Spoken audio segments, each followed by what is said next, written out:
بسم اللہ الرحمن الرحیم الحمد للہ رب العالمین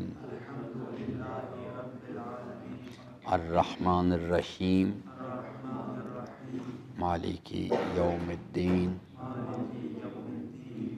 ایاک نعبد و ایاک نستعین اہدنا الصراط المستقیم صراط الذین انعمت علیہم غیر المغضوب علیہم ولا الضالین۔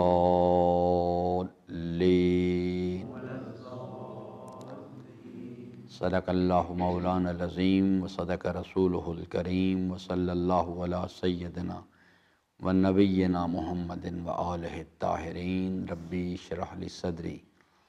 ویسر لی امری واحلل عقدۃ من لسانی یفقہوا قولی۔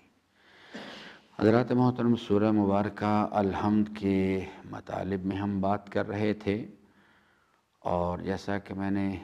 تکراراً عرض کیا کہ قرآن کریم اللہ تبارک و تعالیٰ کا کلام ہے۔ اس کلام کو اللہ تبارک و تعالیٰ نے نازل فرمایا ہے انسانوں کی ہدایت کے لیے، اور یہ انسانوں کو ہدایت دیتا ہے برائے انسان سازی۔ قرآن کریم صرف پڑھنے کی، قرآن کریم حفظ کرنے کی کتاب نہیں، قرآن کریم جو ہے وہ عمل کرنے کی کتاب ہے، ایک عملی زندگی کا دستور ہے جو عمل کرنے کا تقاضا کرتا ہے۔ جیسے حضرت نے فرمایا کہ جب جان لیا تو پھر عمل کرو اس چیز پر۔ یہ انسان سازی کا پروگرام جو سورہ مبارکہ الحمد میں بیان کیا گیا ہے 3 مراحل پر مشتمل ہے، کہ سب سے پہلے انسان نے اپنی شناخت کو ٹھیک کرنا ہے۔ لوگوں کے بارے میں فکر کرنے سے پہلے اپنی فکر کرنی، سب سے پہلے اپنی شناخت کو ٹھیک کرنا ہے، کہ انسان اپنے شناخت کو، یہ نظریہ جو ہے یعنی الحمدللہ رب العالمین، اس نظریے کے بارے میں آگاہی، اس کے مفہوم کے بارے میں آگاہی اور اس پر یقین، یہ چیز جو ہے یہ پہلا مرحلہ ہے کہ اگر انسان اسے کامیابی کے ساتھ طے کرے گا تو پھر بعد کے مراحل کی بات آئے گی، پھر بعد میں سوچا جا سکتا ہے کہ ایاک نعبد کیسے کیا جائے۔ اور اگر یہ چیز جو ہے یعنی انسان اس مرحلے کو کامیابی کے ساتھ طے نہیں کرے گا تو پھر انسان کے لیے آگے عمل کی منزل میں خرابی ہی خرابی ہے۔ وہ جو باقی منازل ہیں، یعنی دوسرا مرحلہ ہے کہ انسان کا پریکٹیکل بیہیویئر ہے، اور تیسرے مرحلے میں اس کے پاس اسے یونی ڈائریکشنل کرنا، یعنی اس کے پاس صرف ایک آرزو ہو زندگی کی، وہ ہے اہدنا الصراط المستقیم۔ اس کے پاس صرف ایک آبجیکٹیو ہے کہ اس نے اللہ کا بندہ بننا ہے، ایک اس کا آرزو ہے کہ وہ اللہ تعالیٰ کی رضا حاصل کرنے میں کامیاب ہو جائے، اور جب دنیا سے جائے تو اللہ تبارک و تعالیٰ اس سے راضی ہو۔ یہ آبجیکٹیو اس کے یعنی اس نے تیسرے مرحلے میں پیدا کرنا ہے۔ لیکن یہ اسی صورت میں ممکن ہے کہ پہلے شناخت کو ٹھیک کیا جائے اس چیز کو۔ اور جو دور حاضر کے جو انسانی معاشرے ہیں ان کا سب سے بڑا المیہ یہی ہے کہ ان کا اس نظریے کے بارے میں یعنی رابطہ، یقین کا رابطہ جو ہے وہ اللہ سے کٹ گیا ہوا ہے۔ اس کے نتیجے میں عملی زندگی کے اندر جتنے بھی روئے زمین پر فسادات ہو رہے ہیں، نام اس کو کچھ بھی رکھ لیں انسان کا کہ بھئی یہودی ہے، یہ عیسائی ہے، یا کچھ اس کا اور نام دے لیں، یہ مسلمان ہے، لیکن جب چونکہ اس کا یقین کا رابطہ، قلبی یقین جو ہے اس کا رابطہ اللہ سے کٹ گیا ہے، تو اس کے نتیجے میں یہ سارا معاملہ خراب ہوا ہے۔ جب تک اس چیز کو ٹھیک نہیں کیا جائے گا، یعنی میں اگر اپنی زندگی کی اصلاح کرنا چاہتا ہوں، اس میں بحث نہیں کہ میرے جو ایج ہے یا میری جو عمر ہے وہ 10 سال ہے یا 20 سال ہے یا 50 سال ہے یا 60 سال ہے، جو کچھ بھی ہے، سب سے پہلے میں نے خود اپنے بارے میں تشخیص دینا ہے کہ کیا میرے پاس یہ شناخت ہے۔ اور وہ میں نے کل عرض کیا تھا کہ اس کے لیے کسی سے جا کے پوچھنے کی ضرورت نہیں ہوتی، عملی زندگی کا اپنا انسان جائزہ لے، اس کا محاسبہ کرے، ایاک نعبد، یہ ٹیسٹ بھی ہے ساتھ کہ اگر میں زندگی کے ہر مرحلے میں اپنے پروردگار سے اس چیز کے بارے میں سوال کرتا ہوں کہ پروردگارہ میرے پاس جو کچھ بھی ہے سب کچھ تیرا دیا ہوا ہے، بتا اس جوانی کو میں نے کیسے استعمال کرنا ہے۔ تو اس کا مطلب ہے کہ پیچھے وہ رابطہ ہے، اور اگر میں وقت بھی گزرتا چلا جا رہا ہے، ٹائم بھی استعمال کر رہا ہوں، اس کے دیے ہوئے اختیارات جو ہیں اس وجود کی سلطنت پہ وہ بھی استعمال کر رہا ہوں، اور میں نے کبھی سوچا ہی نہیں اس چیز کے بارے میں کہ جس پروردگار نے یہ مجھے حیات بخشی ہے، مجھ نے امکانات دیے ہیں جس کی طرف لوٹ کے مجھے جانا ہے،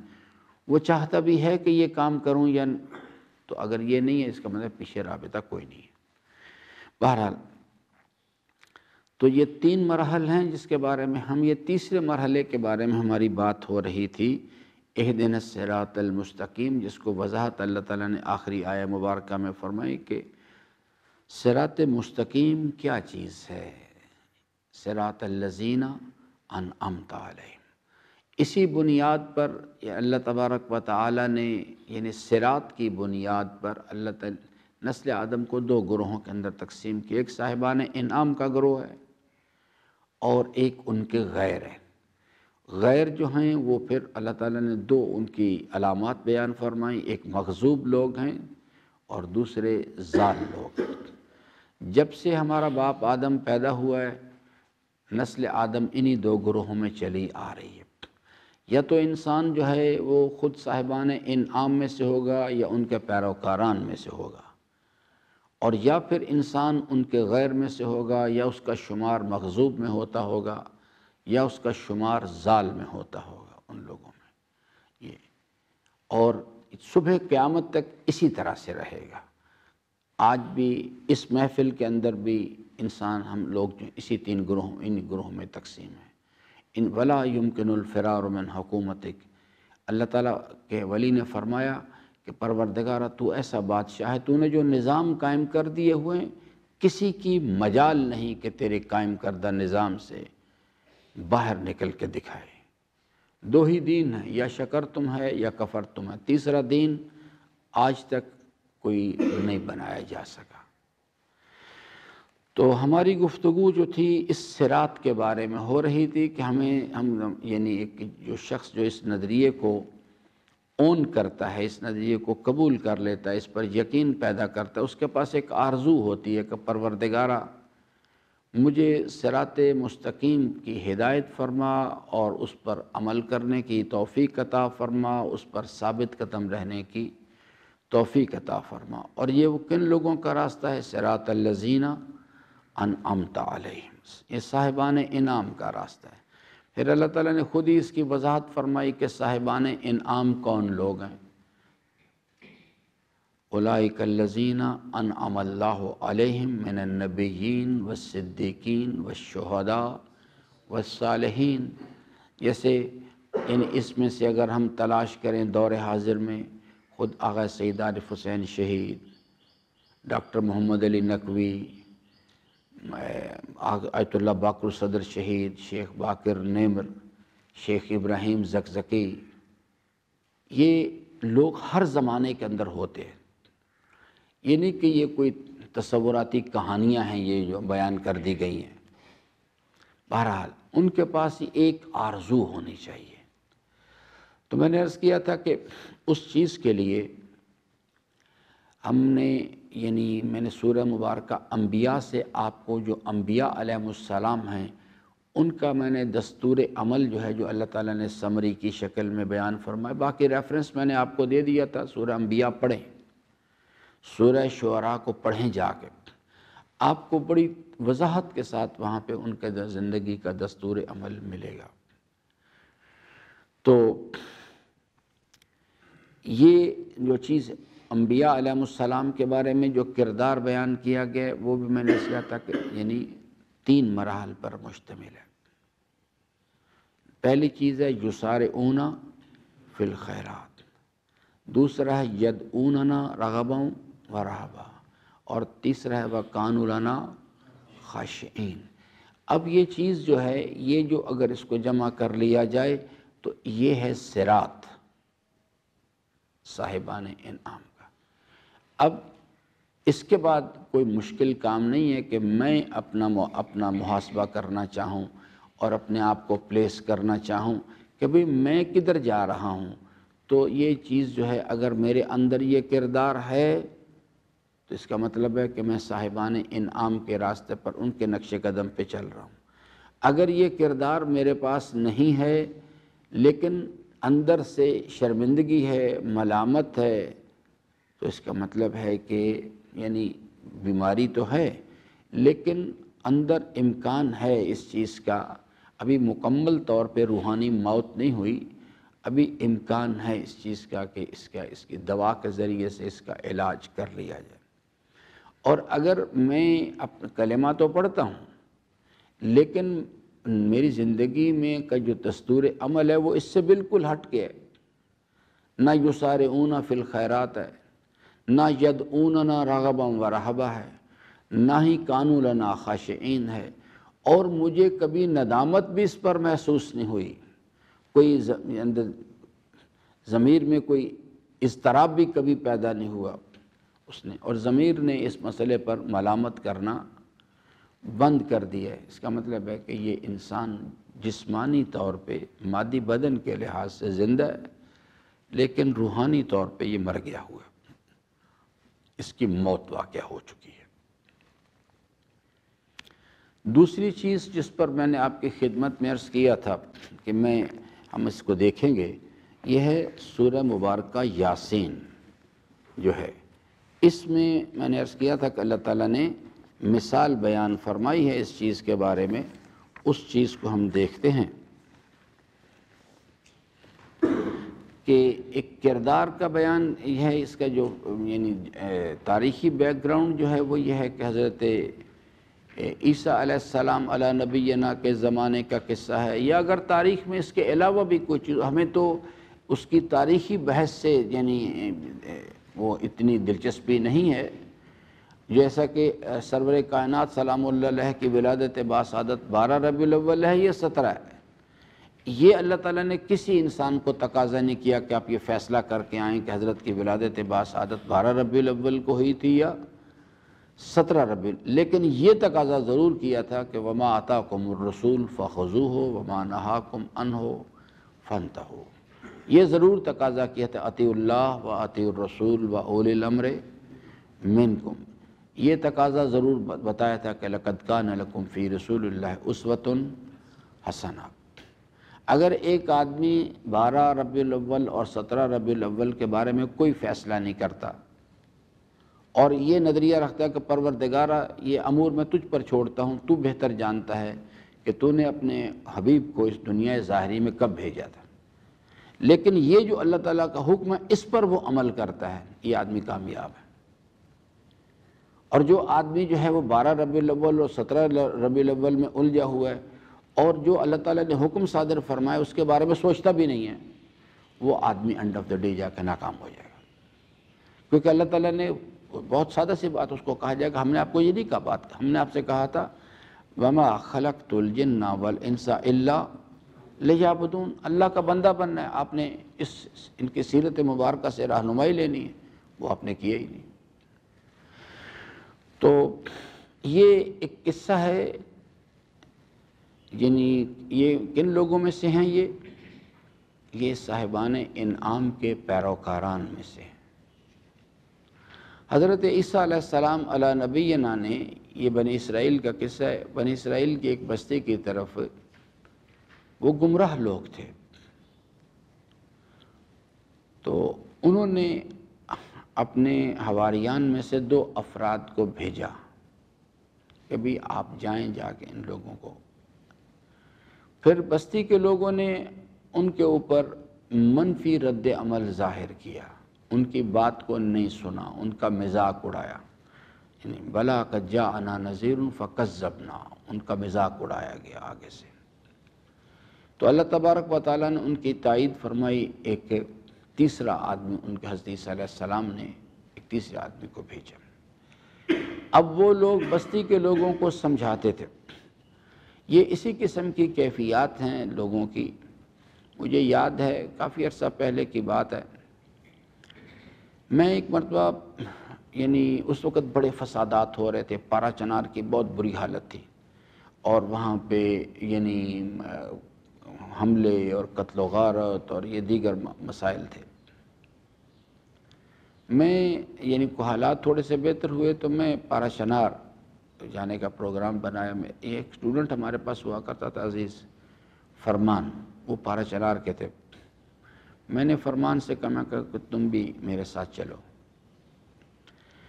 تو وہ ان حضرات نے حملے وہ کرتے تھے، بہت قتل و غارت بھی ہوئی۔ اللہ تعالیٰ غنی کے رحمت فرمائے، نواز عرفانی صاحب کو انہوں نے بڑا اس میں کردار ادا کیا۔ جب ہم جا رہے تھے تو راستے میں جب ہم یہاں سے کوہاٹ سے آگے نکل گئے اور تو فرمان نے مجھے دکھایا، میں نے دیکھا کہ جناب گاؤں کے گاؤں جلے ہوئے ہیں۔ تو وہ بتا رہے تھے مجھے کہ اگر صاحب یہ حضرات ان کے گاؤں تھے، ہم نے سب جلا دیے۔ میں کہا بھئی یہ کون سا اسلام ہے بھئی، یہ آپ نے کیا کیا آپ لوگوں نے ان کے ساتھ؟ یہ تو وہی جاہلیت کا زمانہ ہے کہ چونکہ انہوں نے ہم ان کو ماریں گے۔ انہوں نے بھی پورے گاؤں جلا دیے ان کے۔ اب جب ان سے کہا جاتا ہے تو وہ بجائے اس کے کہ اپنے طرز عمل کو اللہ کے اور اس کے رسول کے فرامین کے ساتھ ملا کے دیکھیں کہ ہم تو یہ غلط کام کر رہے ہیں۔ ہمیں ایک آدمی مثال کے طور پہ زید نے مجھے مارا ہے، کیا مجھے حق حاصل ہے کہ میں جاؤں اور زید کے پورے خاندان کو جلا کے رکھ دوں؟ مجھے کوئی حق نہیں ہے۔ تو اس لیے میں نے بہت کوشش کی، چونکہ ہم سفر کر رہے تھے میں نے اسے، لیکن وہ اپنے نظریے پہ مصر تھے کہ نہیں یہ ہم نے بالکل ٹھیک کیا ہے۔ میں کہ چلیں ٹھیک ہے، اچھی بات ہے۔ ہمارا جو روش ہے، میں نے عرض کیا نا کہ جب انہیں ان کے سامنے اللہ اور اس کے رسول کے فرامین بیان کیے جاتے ہیں تو وہ کہتے ہیں ہم اپنے آباء و اجداد کے دین پر ہیں۔ ہمارا علاقائی ثقافت ہے کہ جو ہمارے ساتھ کرے ہم 100 سال اس کے ساتھ جنگیں لڑتے رہتے ہیں۔ یہ وہی طریقہ کار ہے کہ جب حضرت ایک بعثت ہوئی تو جب مدینہ تشریف لے گئے تو وہ اوس اور خزرج پتہ نہیں کتنے 100 سال سے آپس میں لڑ رہے تھے۔ یہ وہی سوچ ہے بنیادی طور پر۔ تو 3 آدمی کوشش کرنے والے تھے، ایک آدمی پوری بستی میں سے اس نے بات کو سنا اور قبول کیا۔ اب یہ اس کا قصہ ہے۔ اس کو پہلے تو یعنی وہ چیز جو تھی ان لوگوں نے ان کو سمجھایا تو آپس میں بحث و تمہیز شروع ہو گئی، وہ جو حضرت عیسیٰ علیہ السلام کے حواریان نے، پھر انہوں نے ان کو دھمکیاں دینی شروع کی، اور پھر الٹیمیٹلی بات جو تھی وہ جھگڑے پہ آ گئی، جو حضرت سرور کائنات سلام اللہ علیہ کے ساتھ ہوا۔ سرداران مکہ نے جو کچھ ان کے ساتھ کیا، پہلے مرحلے میں ان کو کہا کری آپ یہ کام نہ کریں، پھر اس کے بعد ان کو لالچ دیا، پھر اس کے بعد ان کو دھمکی دی، پھر اس کے بعد بچے ان کے پیچھے لگا دیے، اور پھر اس کے بعد انہیں قتل کرنے کے لیے تیار ہو گئے۔ یہ جو حضرات تھے انہوں نے بھی کوشش کی، وہ بستی والے جو تھے ان کی بات کو نہیں سنتے تھے، کہتے تھے آپ جھوٹ بولتے ہیں، آپ دھوکے باز لوگ ہیں، آپ اپنی اقتدار حاصل کرنا چاہتے ہیں۔ اور پھر الٹیمیٹلی بات تلخی کی طرف چلے گئی، اور ہوتے ہوتے ایک دن جو بات جو تھی بالکل عملی طور پہ کلیش ہو گیا۔ ایک آدمی صرف پوری بستی میں سے، جب وہ کلیش ہوا تو کلیش جو ہے وہ یعنی اس کو اطلاع ملی کہ جناب وہاں جھگڑا ہو گیا اور وہ لوگ ان لوگوں کو مارنا چاہتے ہیں، تو وہ دوڑتا ہوا آیا۔ اب یہاں سے ایک اللہ کا بندہ جو ہے جس وقت وہ عملی زندگی کے اندر اترتا ہے تو اس کا ایک ہے نا ذات پر اللہ کا دین حاکم کرنا، ایک ہے ماحول کے اندر کام کرنا، یعنی ادعو الی سبیل ربک بالحکمت۔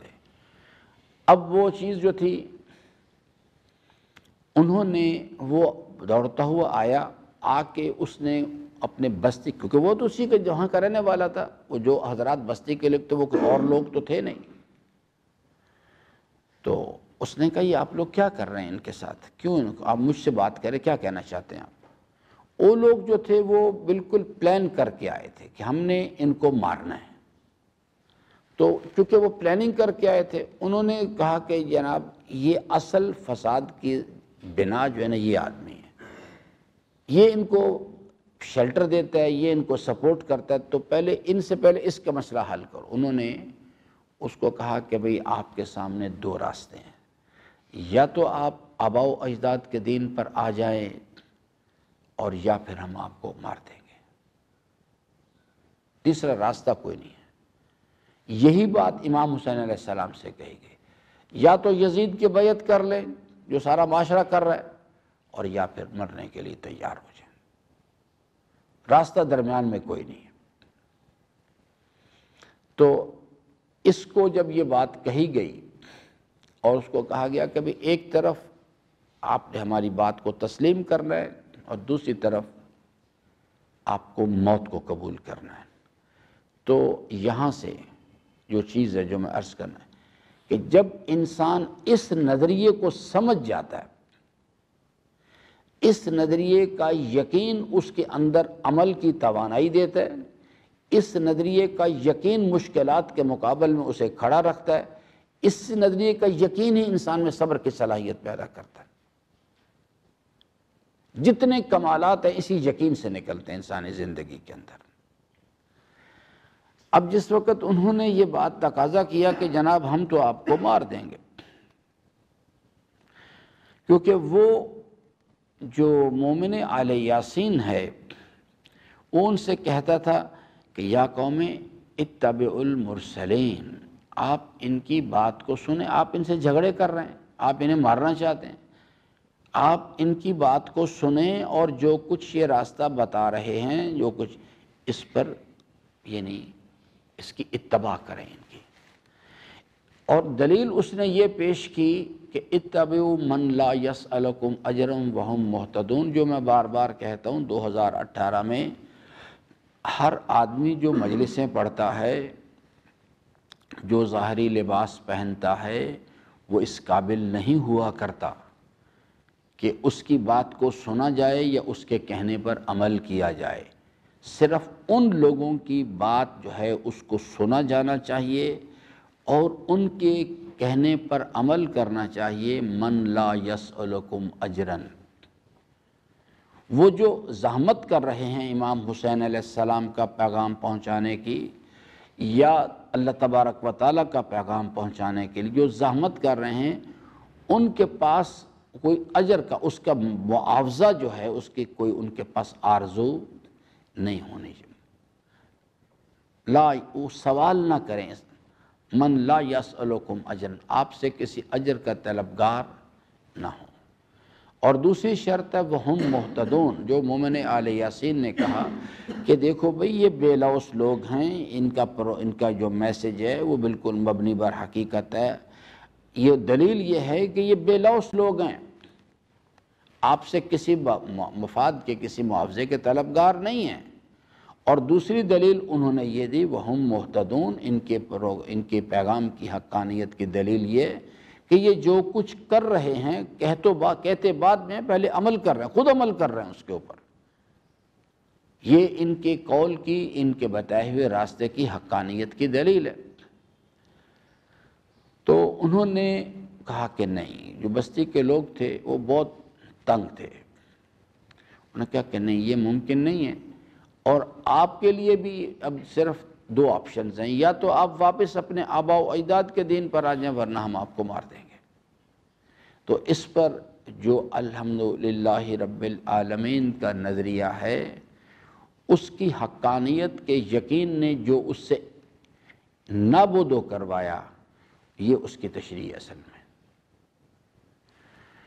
وہ کہتا ہے وما لیا، اس نے کہا کہ یہ جب اس نے سنا کہ یہ مجھے کہہ رہے ہیں کہ آباء و اجداد کے دین پر آ جاؤ، تو وہ بڑا حیران ہوا۔ اس نے کہا یہ کس قسم کی نادانی کی اب باتیں کر رہے ہیں۔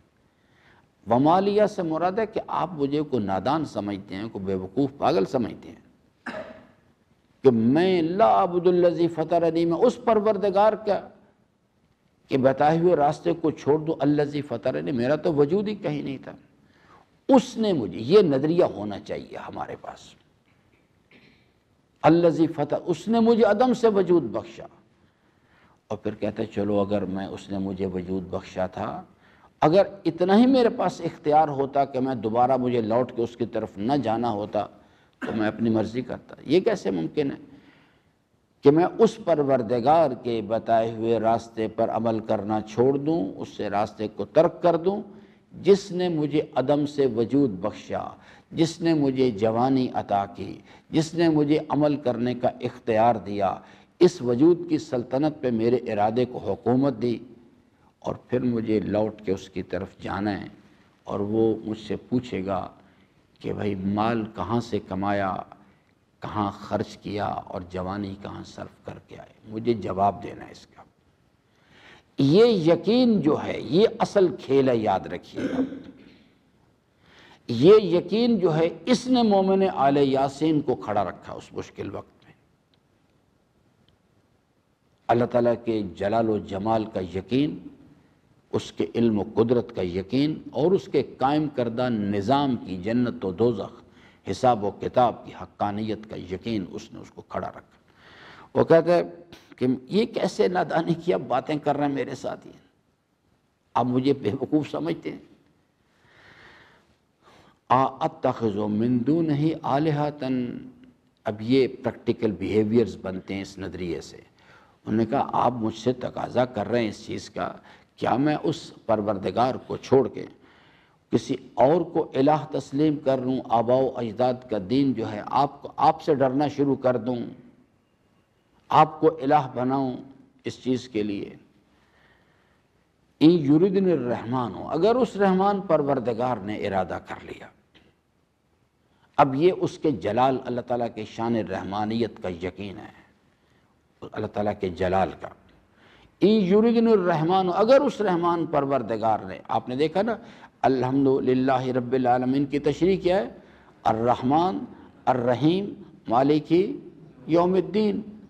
اب یہ شان رحمانیت اس کے قلب کے اندر نور رحمانیت جلوگر ہے، اور اب وہ بول رہا ہے اس کے نتیجے میں۔ وہ کہتا ہے کہ آپ مجھ سے تقاضا کر رہے ہیں اس چیز کا کہ میں اپنے پروردگار کو، جس نے مجھے وجود بخشا اور جس کی طرف لوٹ کے مجھے جانا ہے، میں اس کے بتائے ہوئے راستے کو چھوڑ دوں، اور اللہ سے خوف ڈرنے کی بجائے میں آپ کے جو مجھے موت کا آپ ڈرا رہے ہیں، میں اس کو الہ بنا لوں۔ وہ کہتے ہیں کہ میرے پاس جو کانسیپٹ ہے وہ یہ ہے کہ ان یریدن الرحمن، اگر اس رحمان پروردگار نے ارادہ کر لیا بذرن کہ وہ مجھے سزا دے گا، تو کائنات کا نظام، مجھے جو میرا یقین ہے، جو میرا کانسیپٹ ہے وہ یہ ہے، لا تغنی انی شفاعتہم شیئا، تو کسی سفارش کرنے والے کی سفارش جو ہے میرے کام نہیں آئے گی، پھر نہیں کوئی مجھے بچا سکتا۔ حضرت فرماتے ہیں اگر جب وہ کسی کو عطا کرنے کا ارادہ کر لیتا ہے، زمین و آسمان مل جائیں تو اس کی عطا کو روک نہیں سکتے، اور جب وہ کسی کو پکڑنے کا ارادہ کر لیتا ہے تو زمین و آسمان مل کے اسے بچا نہیں سکتے۔ ان یریدن الرحمن، اگر اس رحمان پروردگار نے ارادہ کر لیا اس چیز کا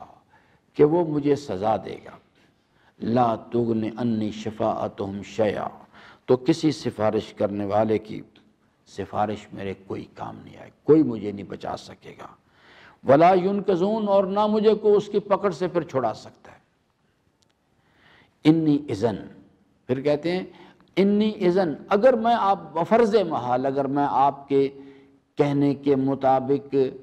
یہ راستہ اختیار کر لوں، آپ کے کہنے کے مطابق عمل کرنا شروع کر دوں، تو کیا کہتے ہیں ان کی شناخت کیا ہے؟ لفی ضلال مبین، یہی ضلال مبین ہے۔ وہ جو سورہ الحمد کے ہے نا،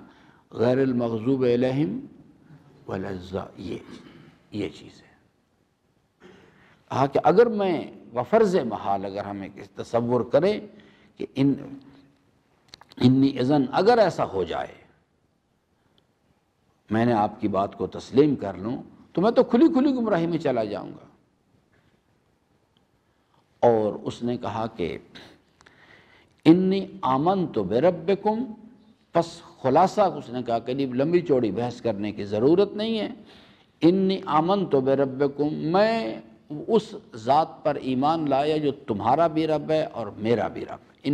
انہوں نے یہ نہیں کہا کہ میرا صرف، ان کو کہا کہ اشتباہ میں مت پڑو، وہ تمہارا بھی رب ہے۔ انی آمنت بربکم، ان کا خلاصہ جو ہے وہ یہ ہے کہ میں تمہارے رب پروردگار پر ایمان لایا، فاسمعون، پس آپ میرا یہ ختمی فیصلہ ہے اس سن لیں، میں اس سے ہٹنے والا نہیں ہوں۔ اور یہاں سے پھر یہ چیز جو ہے کہ یہ بیہیویئر بنتے ہیں، پھر اس کو کہتے ہیں صراط، اور پھر ان کو اس جرم میں اللہ تعالیٰ کی محبت کے جرم میں ان کے قتل کر دیا گیا، اور اللہ تعالیٰ فرماتا ہے کہ ہم اپنے اولیاء کو چھوڑا نہیں کرتے۔ امتحان کی منزل میں ضرور ان سے امتحان لیتے ہیں، لیکن جب وہ اس امتحان میں پورے اترتے ہیں تو ہم ان کو دنیا اور آخرت میں بھی اجر عظیم دیتے ہیں۔ پھر قیل ادخل الجنہ، اللہ تعالیٰ فرماتا ہے کہ جب اس کو میری محبت کے جرم سے قتل کر دیا گیا تو ہم نے اس کی پیشوائی کے لیے اپنے فرستادگان کو بھیجا، اور وہ لوگ آئے اور انہوں نے قیل ادخل الجنہ، اور ان کو بشارت دی کس چیز کی؟ کہ اللہ تعالیٰ کی، ان کو دکھایا گیا کہ اللہ تعالیٰ کی رضا کی جنتیں آپ کا انتظار کر رہی ہیں۔ قیل ادخل الجنہ، تو اللہ تعالیٰ فرماتا ہے کہ یہ ساری یعنی بیہیویئرز بیان کی جا رہے ہیں۔ قال یا لیت قومی یعلمون، کہا کہ جو وہ یعنی ایک مومن جو اس نظریے پر یقین پیدا کرتا ہے، اس کا اختلاف جو ہے وہ مغضوب کے صراط سے ہوتا ہے، زال کے صراط سے، ان کے جو پریکٹیکل بیہیویئر جو ان کے طرز عمل سے، برائی سے وہ اختلاف کرتے ہیں۔ جو اس مومن جو ہوتا ہے اس کی فکر میں کیا ہوتی ہے یہ چیز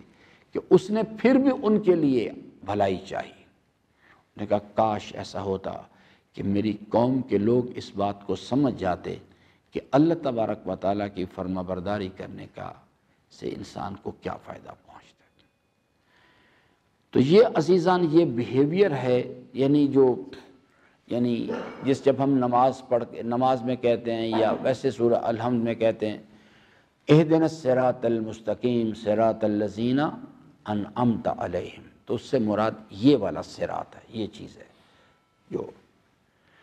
تو انشاءاللہ کل آگے یہ مغضوب اور زال جو ہیں، یہاں بھی میں من باب المثال ایک دو چیزیں آپ کی خدمت میں عرض کر دوں گا اس چیز کے لیے، باقی تفصیل خود دیکھیں جا کے اس چیز کو۔ یہ ہے اب اس کے ساتھ تقابلی جائزہ کرنا ہے انسان نے، میں نے اپنے کردار کا، آپ نے اپنے، کیا ہم واقعتاً اس خواہش مند ہیں اس کردار کے، یا ویسے باتیں کر رہے ہیں صرف، اور کیا ہمارے اندر یہ کردار پائے جاتا ہے اس چیز کو؟ تو اسے کہتے ہیں یسارعون فی الخیرات، یہ جو ان کا نا خیرات سے مراد ہے کارہائے خیر، جس کے نتیجے میں اللہ تعالیٰ کی رضا کی جنتیں جو ہیں انسان کو حاصل ہوتی۔ اللہ تعالیٰ سے امیدوار ہوں کہ اللہ تبارک و تعالیٰ ہم سب کو قرآن کریم کو پڑھنے، سمجھنے اور اس کے فرامین پر عمل پیرا ہونے کی توفیق عطا فرمائے۔